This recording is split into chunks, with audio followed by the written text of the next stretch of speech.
The alien ship Harmony's Edge moved slowly through space, its dark hull almost invisible against the starry background. Inside the command center, Commander Zethkar studied the blue and green planet on his main screen. His 6 eyes focused on the swirling white clouds that covered parts of the world below. "Such a small planet," Zethkar said to his second officer. "Hard to believe these creatures think they own it." Officer Nemtar clicked his claws together, a sign of amusement among the Vrex people. "The humans are quite amusing, Commander. Our scouts report they still use chemical rockets to reach their own moon. Very primitive." Zethkar had been watching Earth for 3 months now. The Galactic Coalition had sent him here to study the humans before making contact. What he found was disappointing. These creatures had barely left their home planet. They had a few small stations in orbit and one tiny base on their moon. Their technology was at least 500 years behind Coalition standards. "Have you finished the report on their military?" Zethkar asked. "Yes, Commander. They have nuclear weapons, but nothing that could threaten our shields. Their fastest ships take months to travel between planets in their own system. They use radio waves to talk to each other, which is very slow." Zethkar nodded. The humans would be easy to control. Like all primitive species, they would be given a choice: join the Coalition as servants, or be forced to join. Either way, they would serve the greater good of the galaxy. Far below on Earth, Captain Jake Morrison sat in his command chair aboard the patrol ship Liberty. The ship was currently stationed near Mars, watching for asteroids that might threaten the mining operations. It was boring work, but someone had to do it. Jake had been in space for 15 years. He had seen Earth grow from a single planet species to one with colonies throughout the solar system. The progress was slow but steady. In another 50 years, humans might be ready to travel to other star systems. "Captain," called Lieutenant Dan Foster from the communications station. "I'm getting something strange on the deep space sensors." Jake turned his chair toward Foster. "What kind of strange?" "It's a signal, sir. But it's not coming from any human ship or station. The pattern is completely different from anything in our databases." Jake felt his heart rate increase. For decades, scientists had wondered if humans were alone in the universe. Many believed that other intelligent life existed somewhere among the stars, but this was the first time anyone had detected proof. "Can you decode it?" Jake asked. "Working on it now, sir. The computer is running translation programs." Foster paused, listening to his earpiece. "Captain, I think it's a message, and I think it's directed at us." Jake stood up and walked over to Foster's station. On the screen, symbols appeared and disappeared as the computer worked to understand the alien language. Slowly, words in English began to appear. "People of Earth," the message began. "We are the Galactic Coalition. We have been watching your species for many years. The time has come for you to join the greater community of intelligent beings." Jake read the words twice, hardly believing what he was seeing. Aliens. Real aliens were talking to humanity. This was the most important moment in human history. The message continued. "You will be contacted by our representatives in 72 hours. Prepare your leaders for negotiations. Resistance is not recommended." "Not recommended?" Jake said, out loud. That sounded more like a threat than a greeting. Foster looked up from his screen. "Captain, there's more. The signal is coming from a ship about 1 million kilometers away. Our sensors show it's huge, maybe 10 times bigger than our largest vessels." Jake thought quickly. If aliens had ships that large, they probably had weapons to match. Humanity would need to be very careful in the coming days. "Send this message to Earth Command immediately," Jake ordered. "Priority Alpha. And Dan, keep monitoring that ship. I want to know if it moves or does anything unusual." On Earth, Dr. Lisa Barnes was working late in her laboratory when the emergency alert came through. As the planet's chief expert on possible alien life, she was one of the first people called when Jake's message arrived. Lisa read the alien transmission 3 times, her excitement growing with each reading. She had spent her entire career preparing for this moment. Humanity was about to learn they were not alone in the universe. But something about the message worried her. The aliens spoke about humanity like they were already in charge. They offered no real choice, just demands disguised as invitations. Lisa picked up her secure phone and called the White House. President Sam Mitchell needed to know about this immediately. 20 minutes later, Lisa sat in the Oval Office with President Mitchell and his top advisors. The room was quiet as everyone absorbed the news. "How much do we know about these aliens?" President Mitchell asked. "Very little, sir," Lisa replied. "The message suggests they've been watching us for years, but we've never detected them before. Their technology is clearly more advanced than ours." Defense Secretary Bob Kelly leaned forward in his chair. "The message sounds like an ultimatum to me. They're not asking if we want to join their coalition, they're telling us we have to." President Mitchell nodded. "That's how I read it too. The question is, what do we do about it?" General Rick Taylor, the chairman of the Joint Chiefs, spoke up. "Mr. President, we need to assume they have superior firepower. If they've been watching us without being detected, they probably have weapons we can't imagine." "So you're saying we should surrender?" asked Secretary of State Maria Lopez. "I'm saying we need to be realistic about our chances in a fight, General," Taylor replied. President Mitchell was quiet for a long moment. Finally, he spoke.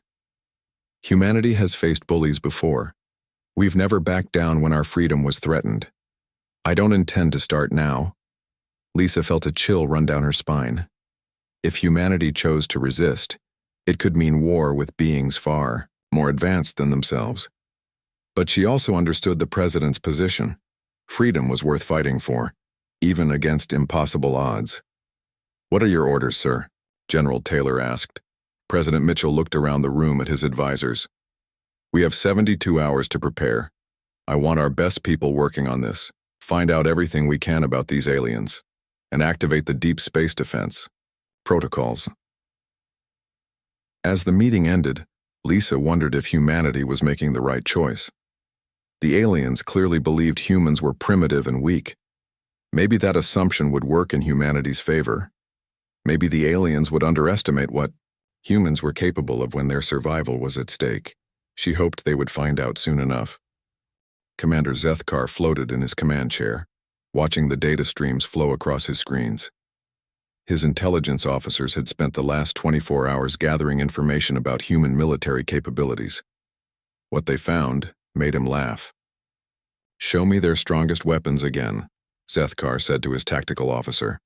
Officer Velmix activated the holographic display. Images of human nuclear missiles appeared in the air between them. "These are their most powerful weapons, Commander. They call them intercontinental ballistic missiles, very crude fusion devices." Zethkar studied the primitive rockets. "How much damage could they do to our shields?" "Practically none, sir. Our deflector screens could absorb thousands of these explosions without failing.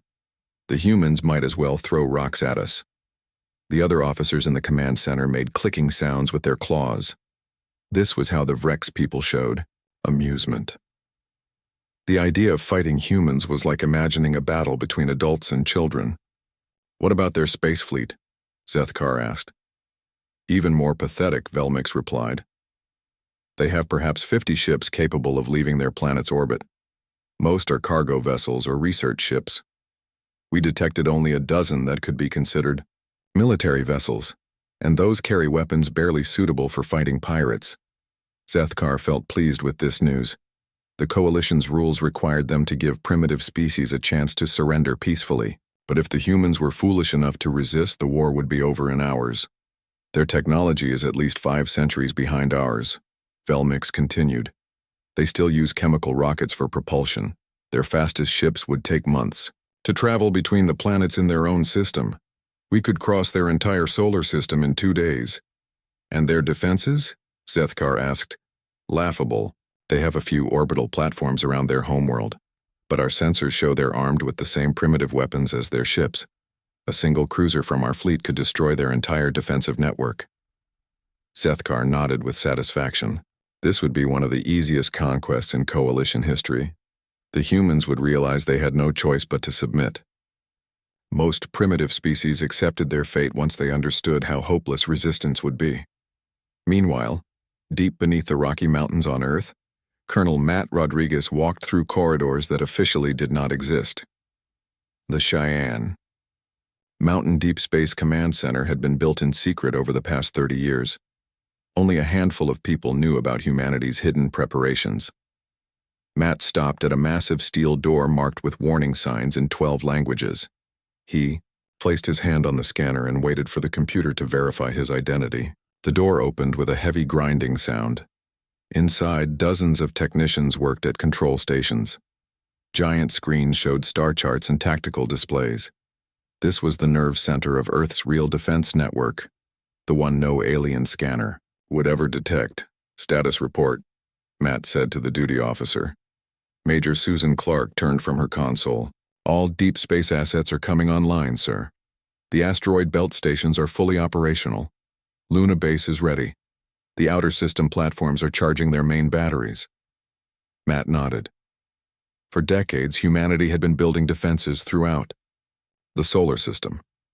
To any observer, they looked like mining operations, research stations, and communication relays.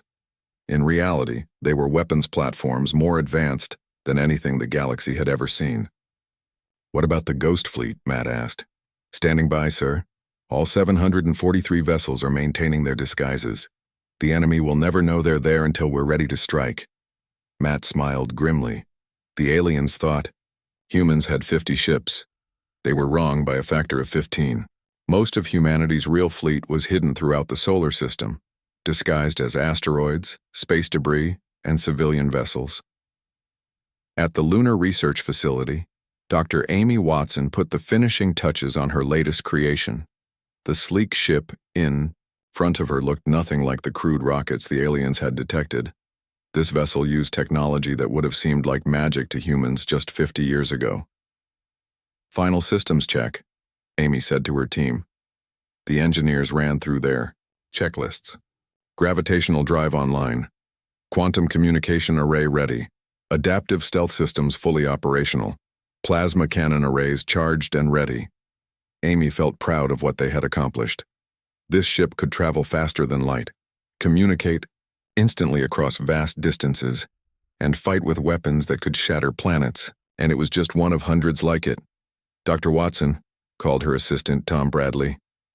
We're getting a message from Earth Command. They want to know if the prototype is ready for combat. Amy looked at the beautiful ship one more time. Tell them the Vengeance is ready to show these aliens what human engineering can really do. Back on the patrol ship Liberty, Captain Jake Morrison received new orders from Earth Command. The message was short and coded, but Jake understood what it meant. Humanity was not going to surrender. Dan, Jake called to his communications officer. Open a channel to the alien ship. Lieutenant Foster worked at his controls. Channel open. Sir? Jake took a deep breath. What he was about to do would change history forever. Alien vessel. This is Captain Morrison of the Earthship Liberty. I have been authorized to begin negotiations with your representatives. The reply came quickly. Human vessel, this is Commander Zethkar of the coalition ship Harmony's Edge. We are pleased that your leaders have chosen to be reasonable. Prepare to receive our terms for your surrender. I think there's been a misunderstanding, Jake said calmly. We're not here to surrender. We're here to discuss the terms of your withdrawal from our solar system. There was a long pause. When Zethkar finally replied, his voice carried the tone of an adult correcting a foolish child. Captain Morrison, perhaps you do not understand your situation. We represent a coalition of 12 advanced civilizations. Our technology is centuries ahead of yours.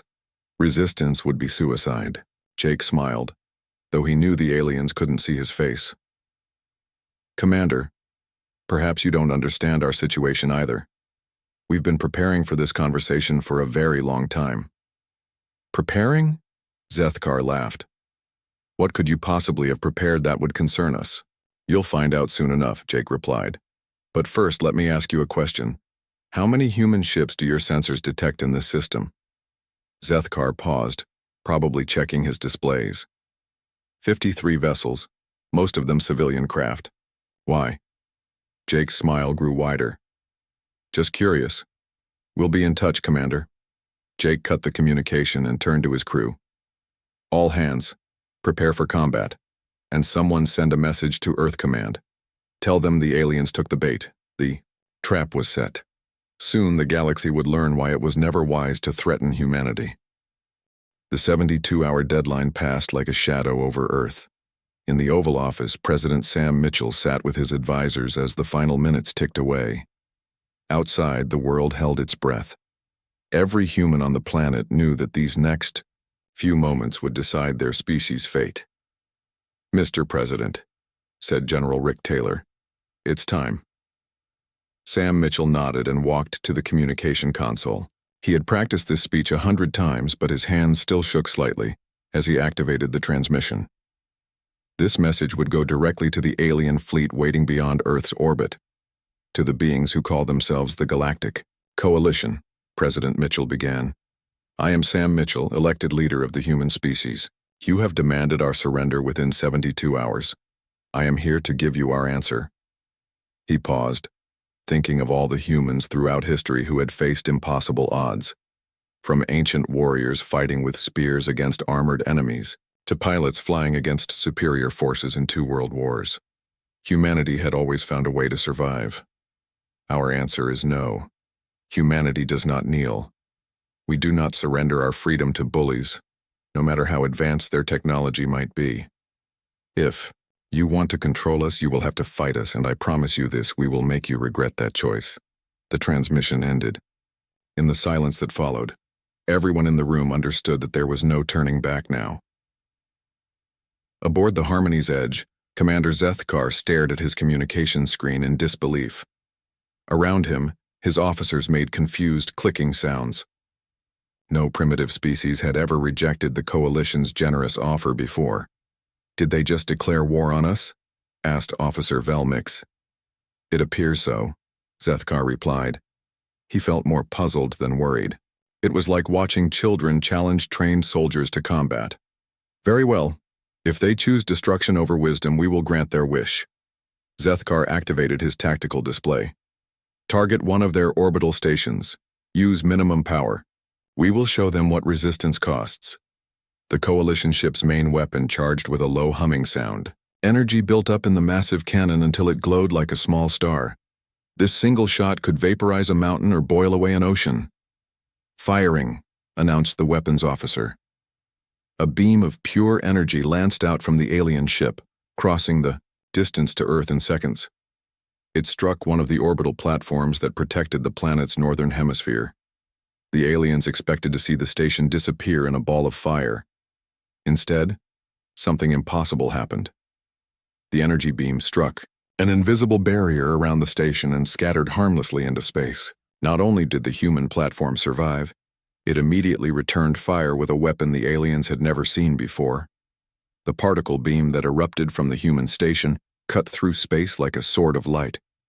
It struck the Coalition ships' shields and punched through them as if they were made of paper. Alarms screamed throughout the alien vessel as systems overloaded and failed. "Impossible," Zethkar shouted. "Our shields are the strongest in the galaxy." "Sir, we've lost 40% of our defensive screen," reported the damage control officer. "That weapon used some kind of quantum disruption field. Our shields can't stop it." Zethkar felt the first stirrings of fear. How could a primitive species possess weapons that could penetrate Coalition defenses? It was like discovering that children had somehow built laser cannons. But this was only the beginning of the Coalition's nightmare. Throughout the solar system, humanity's hidden fleet began to reveal itself. What the aliens had thought were asteroids suddenly came to life, their rocky surfaces falling away to expose gleaming warships beneath. Civilian cargo haulers shed their disguises and activated weapon systems that blazed with deadly energy. General Rick Taylor watched the transformation from his command center deep beneath Earth's surface. On the massive screens around him, red dots representing human ships appeared throughout the solar system. In minutes, the 50 ships the aliens had detected became 500. "All units, this is Earth Command," Taylor spoke into his headset. "Execute Operation Surprise. Show these invaders what happens when you threaten humanity." Captain Jake Morrison smiled as he received the order aboard the Liberty. His ship had been playing the role of a simple patrol vessel for months, but now it was time to drop the act. "All hands battle stations," Jake announced. "Drop stealth mode and activate combat systems." The Liberty transformed before the aliens' amazed eyes. Armor plating slid back to reveal weapons that belonged on ships 10 times its size. Hidden engines roared to life, giving the vessel speed that defied the laws of physics as the aliens understood them. But Jake's ship was not alone. Throughout the solar system, hundreds of similar vessels revealed their true nature. The asteroid belt mining stations opened fire with massive railguns that could punch holes through planets. Hidden bases on the outer moons launched swarms of fighters that moved faster than anything in the Coalition fleet. Commander Zethkar watched his tactical display fill with red enemy contacts. In the space of 10 minutes, the humans had gone from having a handful of primitive ships to commanding a fleet that outnumbered the Coalition forces 3-1. "How is this possible?" he demanded. "Where did all these ships come from?" His intelligence officer worked frantically at his station. "Commander, I'm analyzing the enemy vessels, their technology. It's not primitive at all. Some of these weapons are more advanced than our own." "That's impossible. We've been watching them for years." "Sir, I think they've been watching us too. These ships use design principles I've never seen before. It's like they took our technology and improved it."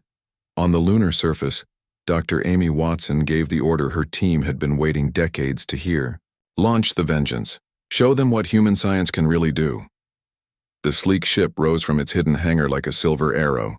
It moved through space with impossible grace, bending the laws of physics around itself.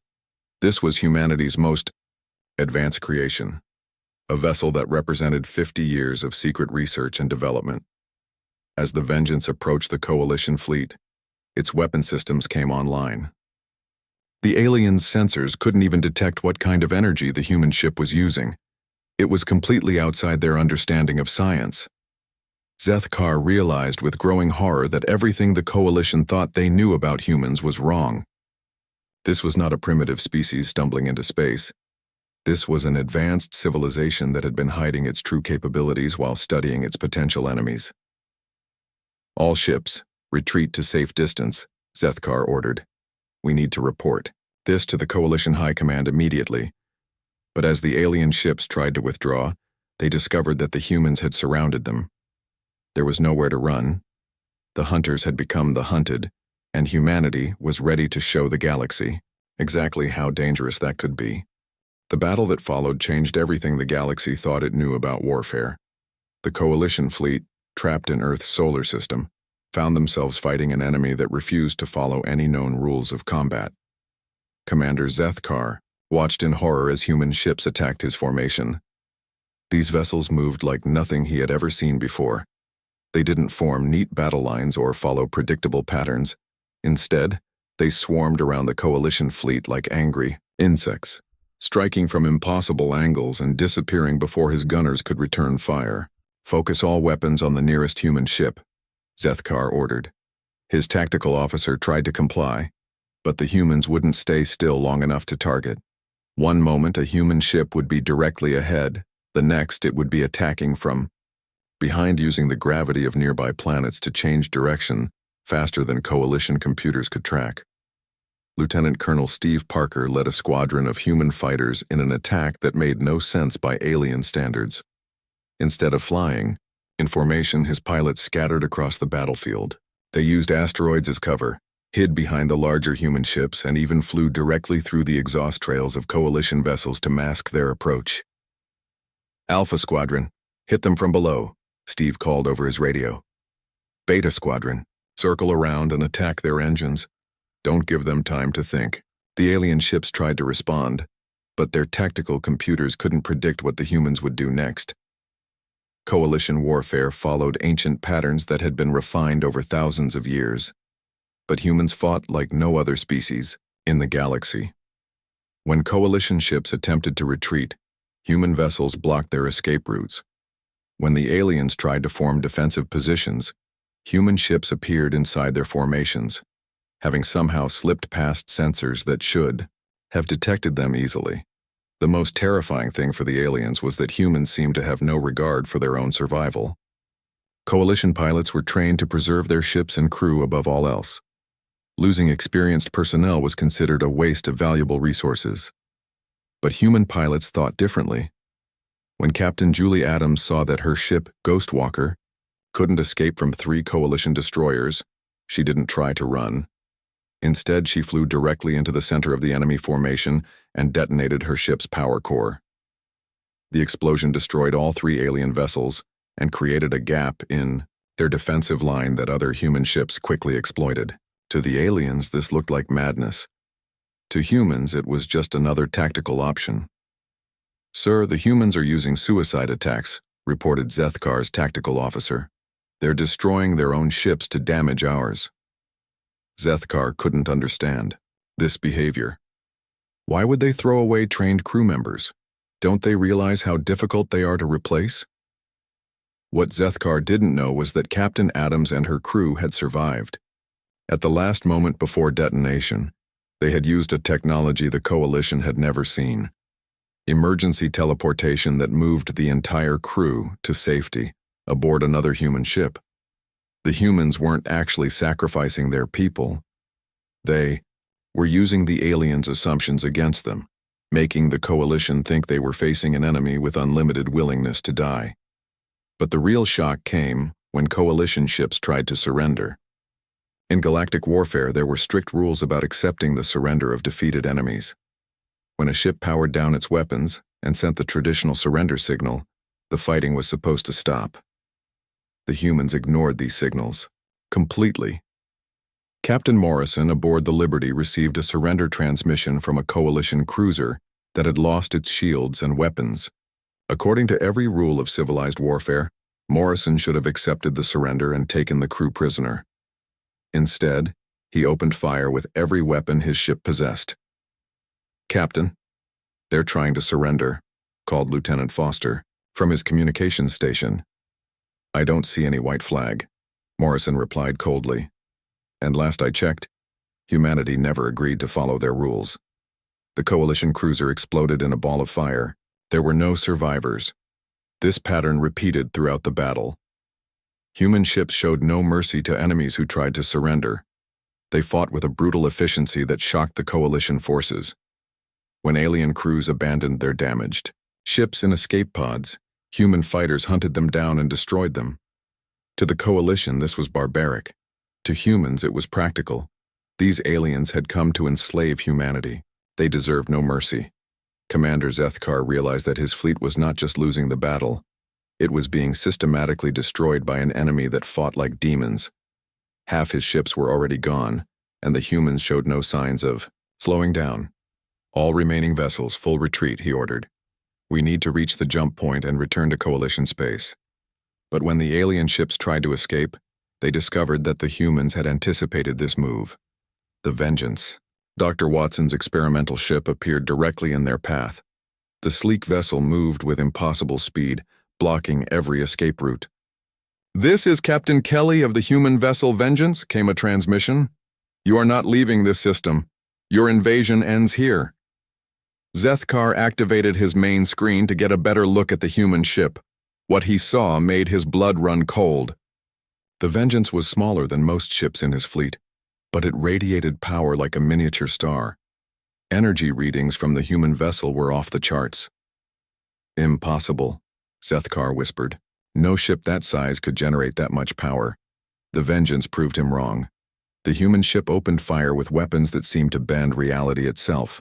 Space twisted around the energy beams, and when they struck Coalition ships, the alien vessels simply ceased to exist. They didn't explode or burn. They just vanished as if they had never been there at all. In 30 minutes of combat, the Coalition fleet of 80 ships was reduced to 12.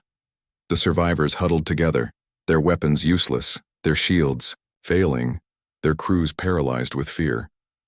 The humans had not just won the battle. They had demonstrated a way of fighting that would give the entire galaxy nightmares. And this was only the beginning of what humanity was capable of when truly angered. Commander Zethkar sent an emergency transmission to Coalition High Command. The message was simple but terrifying. "The humans are not what we thought. We have awakened something that should have been left alone. May the gods help us all." The Coalition High Command received Zethkar's emergency transmission in the middle of what should have been a celebration. The 12 most powerful species in the galaxy had gathered on the capital world of Nexus Prime to discuss the addition of humanity to their empire. Instead, they found themselves staring at battle recordings that made no sense. Supreme Chancellor Vorthak of the Nexus Assembly watched the footage for the third time. His four eyes tracked the movement of human ships as they tore through the Coalition fleet with impossible ease.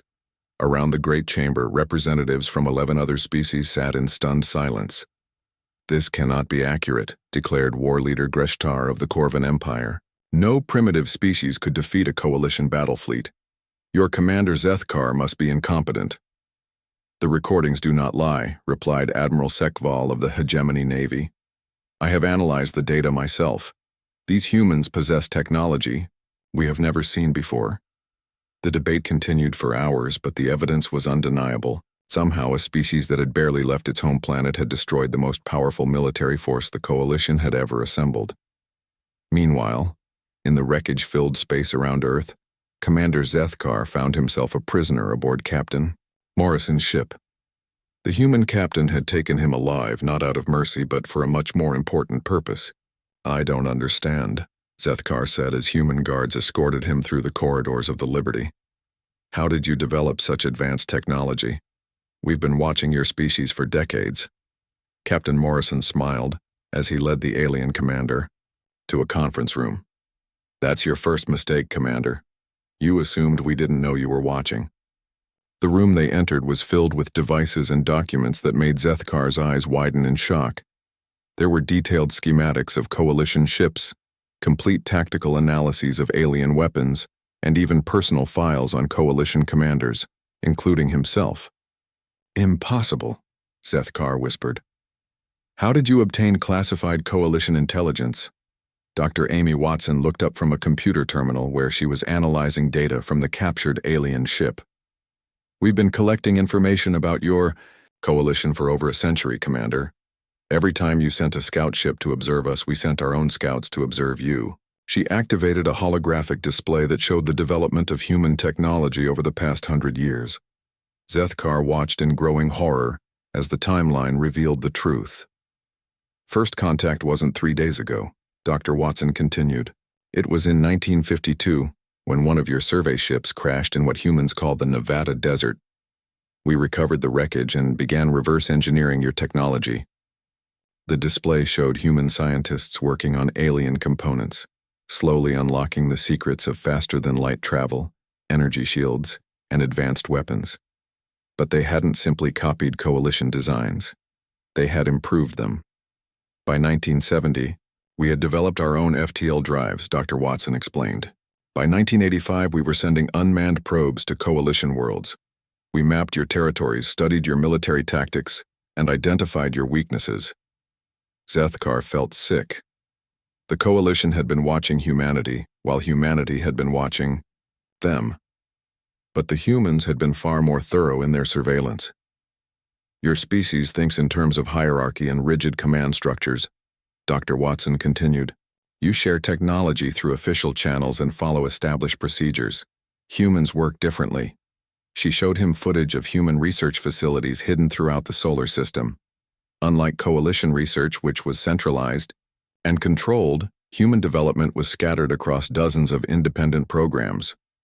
Each group pushed the boundaries of science in different directions. While your scientists focused on perfecting existing technology, ours focused on creating entirely new forms of science.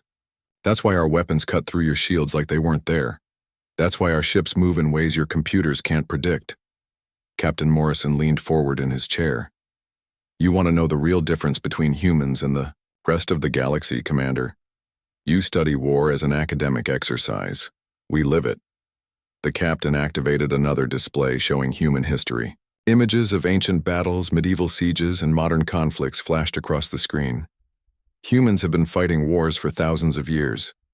We've perfected the art of killing our enemies and breaking their will to fight. What you saw today wasn't just superior technology. It was superior understanding of warfare itself. Zethkar watched the historical footage in growing horror. Humans didn't just fight to win territory or resources. They fought to completely destroy their enemy's ability to resist. They showed no mercy to those who threatened their survival.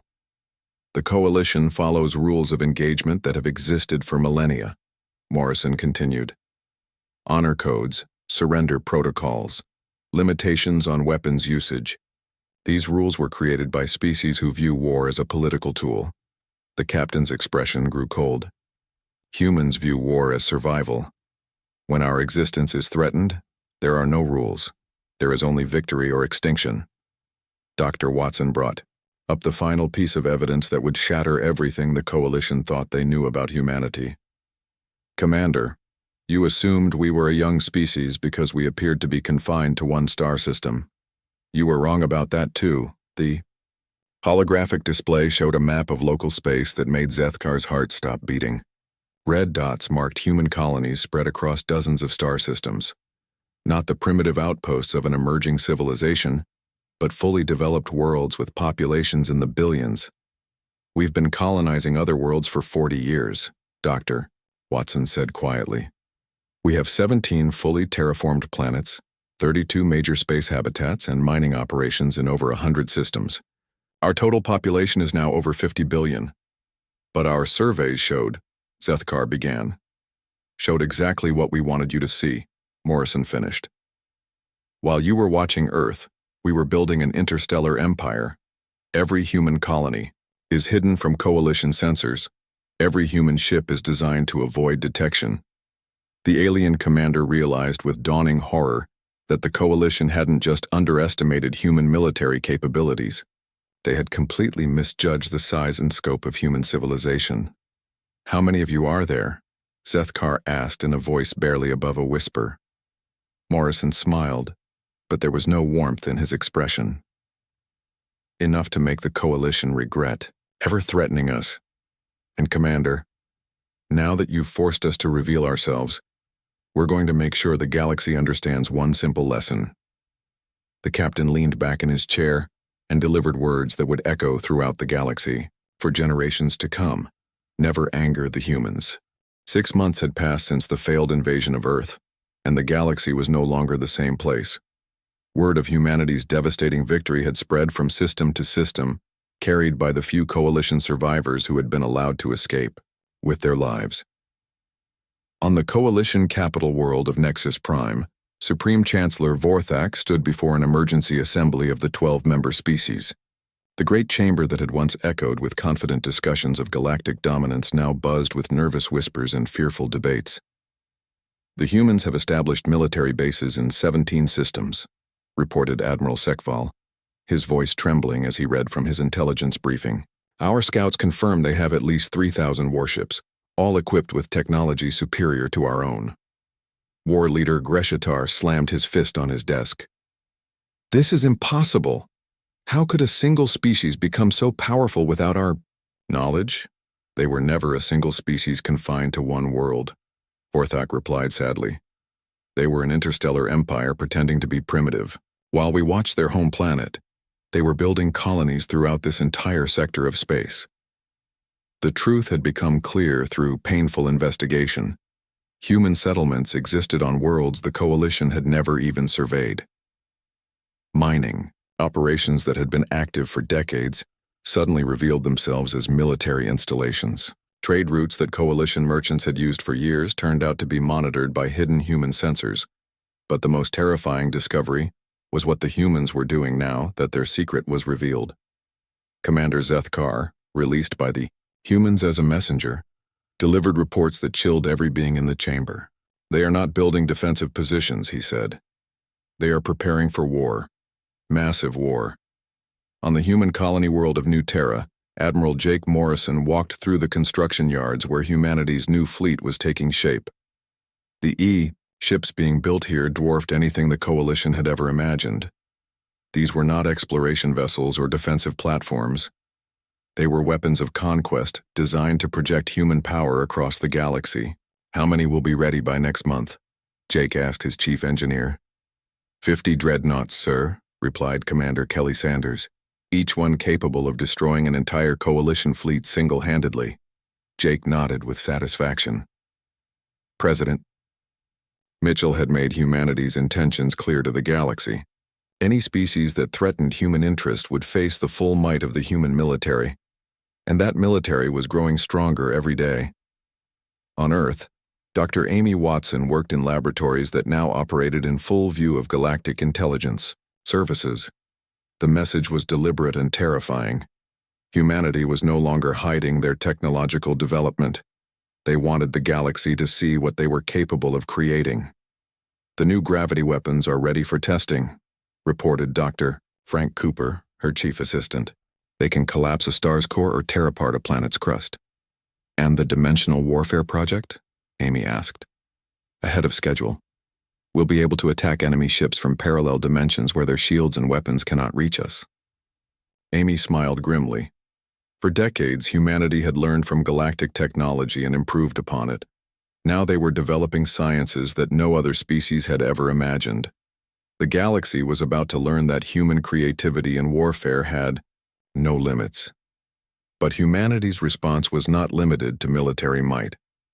President Sam Mitchell had announced a new policy that sent shockwaves through galactic civilization.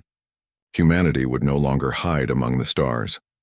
They would openly colonize any world they chose, establish trade routes wherever they wished, and defend their interests with whatever force was necessary. Species that had ruled their local sectors for thousands of years suddenly found human ships appearing in their space, not as invaders but as settlers who claimed worlds that had been empty, according to galactic law. The fact that these worlds were in strategic locations near coalition supply routes was not a coincidence. The Corvan Empire discovered this new reality when human colonists established a mining operation in the Corvan home system. When the Corvan fleet moved to remove the humans, they found themselves facing ships that could destroy their entire navy without taking damage. "We claim this asteroid belt under human law," announced Captain Sarah Wilson of the colony ship Pioneer. "Any attempt to interfere with our operations will be considered an act of war." The Corvan war leader had no choice but to accept the human presence. Fighting would mean the destruction of his homeworld and the extinction of his species. This pattern repeated throughout coalition space. Humans appeared wherever they chose, established whatever bases they wanted, and made it clear that resistance would result in annihilation. They were not conquering the galaxy through invasion. They were simply taking whatever they wanted and daring anyone to stop them. But the most terrifying change was in how other species began to view humanity. The hegemony navy, desperate to avoid human wrath, offered defensive pacts and technology exchanges. The Nexus Assembly sent ambassadors begging for trade agreements. Even the proud Vrex Empire quietly withdrew their fleets from any system where humans had established a presence. Fear spread faster than any human ship could travel. Stories of human ruthlessness grew with each telling. Entire species began to alter their behavior based on what they thought might anger the humans. Captain Morrison, now commanding the massive battleship Retribution, patrolled the borders of human space. Alien ships gave his vessel a distance measured in light minutes, their crews terrified of accidentally provoking an incident. "Sir," called Lieutenant Foster from his communications station. "We're receiving a transmission from a Corvan merchant vessel. They're requesting permission to pass through this system." Morrison almost laughed. 6 months ago, the Corvans had considered humans to be primitive animals. Now they asked permission to travel through space that had never been officially claimed by humanity. "Permission granted," Morrison replied, "but remind them that human safety in this region is their responsibility. If any human ships are threatened, while they're here, we'll hold the Corvan Empire accountable." The alien captain's grateful response came immediately. The Corvans understood the threat behind Morrison's words. Human justice was swift and absolute.